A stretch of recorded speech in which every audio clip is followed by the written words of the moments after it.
What is up, guys? Eric here from Real Film Reviews, bringing you another movie review, this time for the new Joseph Gordon-Levitt film, Snowden. Before this review starts, I would like to apologize for my voice. I am sick right now, but I did still go see this movie, and I do want to review it for you guys. Snowden stars Joseph Gordon-Levitt, Shailene Woodley, Nicolas Cage, and a whole bunch of other people. This movie has quite a large cast, and is the story of the NSA contractor Edward Snowden, and how he ended up finding out about how the NSA was looking through all of the personal information of the people of the United States, and collecting it without their knowledge. Since this story broke a few years ago, Edward Snowden has become quite a polarizing figure in our society, whether being viewed as a war criminal or as a hero, and I think that because of this, I'm really glad that this film was made, because even though it clearly leans to one side, it does actually tell you the story of this man and why he did what he did. To start with, the performances in this movie are great. Joseph Gordon-Levitt gives, in my opinion, an Oscar-worthy performance as Edward Snowden. Shailene Woodley plays Edward Snowden's girlfriend in this film. She is also very good. Nicolas Cage is very good. Honestly, every single member of this cast did an extremely good job, in my opinion. I don't know if any prosthetics or anything were used on Joseph Gordon-Levitt, but he looks like shockingly like Edward Snowden in this movie, and his hair color isn't right, which I kind of don't really understand why they wouldn't color his hair for the film, but whatever, that doesn't really bother me that much. But just in the face and in his mannerisms from every interview I've ever seen with Edward Snowden, he really captured what he is like.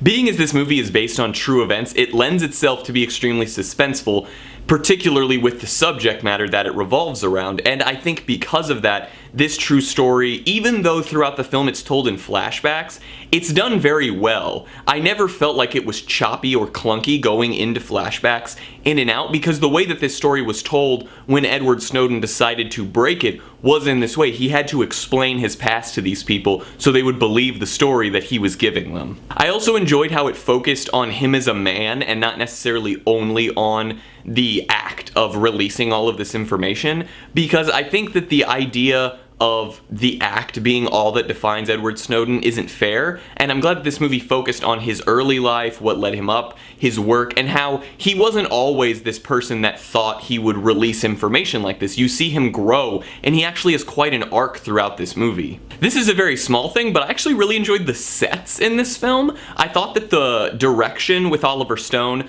combined with these really elaborate set pieces at times, worked extremely well, and it made it a very beautiful film to watch at times. There are a lot of, very biopic-like scenes where it's just people sitting around talking, but there are scenes that take place in these bigger, wider environments, and I thought that Oliver Stone did a really good job encapsulating the beauty of these environments. The only thing really wrong with this movie is that at times it can be a little slow. It's not necessarily that there is a lull in the film, it's more just there's a particular sequence that lasts a little longer than it needs to. And the other thing, which I think is the biggest problem with this film, is how preachy it is. Oliver Stone directed this movie. He's really well known for being extremely vocal in his political views, and because of that, this movie really focuses on how much of a hero Edward Snowden is. If you walk into this movie thinking Edward Snowden is a war criminal who should be put to death, then at the end, either you'll think that this movie is propaganda, or you will have changed your mind about Edward Snowden. If you sit somewhere in the middle, you can very easily enjoy this movie, but if you are very hard on the fact that he's a criminal and a bad person, I wouldn't recommend seeing this movie, because you're probably just gonna leave it thinking about how awful it is and how much it's just shoving Oliver Stone's ideals down your throat instead of telling the story, which in my opinion, I think that it does have definite sequences of very preachy, he's a heroic patriot scenes, but I think as a whole this movie does a very good job of just telling the story, even though it does sprinkle in scenes that are very, very forceful in their views of him as a person. I'm gonna give Snowden an A-.